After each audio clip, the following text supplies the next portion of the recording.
As we begin our journey into the most sacred time of the Christian year, we start with Maundy Thursday. And the first question on everybody's mind is always, what in the world does Maundy mean? The word comes from the Latin mandatum, meaning commandment. It's where we get the English word mandate. But we call this day Maundy Thursday because we mark the moment at the Last Supper when Jesus says to his disciples, "I give you a new commandment, that you love one another. Just as I have loved you, you also should love one another." So the invitation, the commandment to love one another stands at the very heart of this day.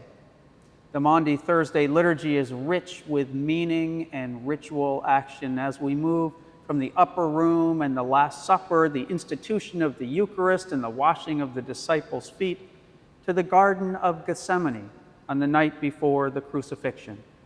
The service begins with a celebratory tone as Jesus' mandatum is proclaimed in the gospel reading, "Love one another as I have loved you." Jesus is speaking to his disciples and also to us. This new commandment is a charge for how we are to live out our faith in the world. One of the most powerful moments of the Maundy Thursday service is the washing of the feet. And we actually do this as part of the service. Participation is purely optional, but always encouraged as we heed Jesus' words to his disciple, "If I, your Lord and teacher, have washed your feet, you also ought to wash one another's feet." So the congregation is invited to remove their shoes and come forward and have their feet washed, and then wash the feet of the next person in line. Now, don't worry, there's no scrubbing involved. You don't have to get in between the toes. It is more of a symbolic act of pouring water on someone's feet and then drying them with a towel. Participating in the foot washing can make people uncomfortable. It's humbling and it's vulnerable, but that's exactly why we do it. When we serve each other in this way, it is a tangible reminder that we are called to live out Jesus' command to love one another. Another key aspect of the Maundy Thursday service focuses on the Eucharist. It was at the Last Supper that Jesus took bread and wine and blessed it and gave it to his closest friends, saying, "This is my body, this is my blood. Do this in remembrance of me." We hear about this in the epistle reading appointed for the day from Paul's first letter to the Corinthians. And of course, we then share communion as we do whenever we gather together. But immediately after communion, the remaining bread and wine, Christ's presence, is taken from the high altar and processed to the chapel altar.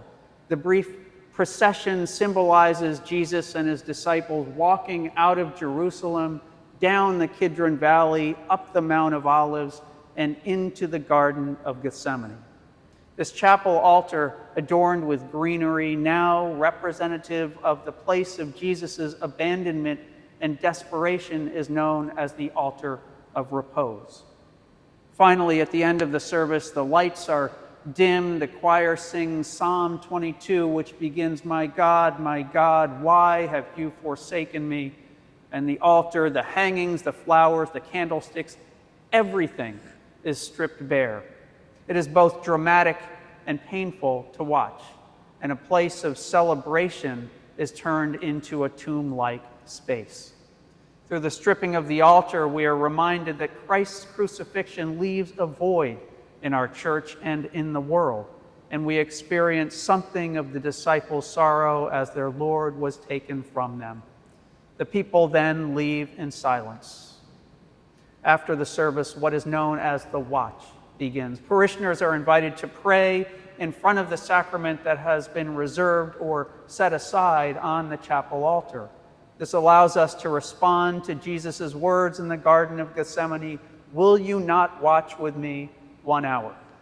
Of course, the disciples keep falling asleep, but we do this in person from the end of the service until midnight, and the watch is available online as well, so you can participate from your home at any point until the next morning as the church is prepared for Good Friday.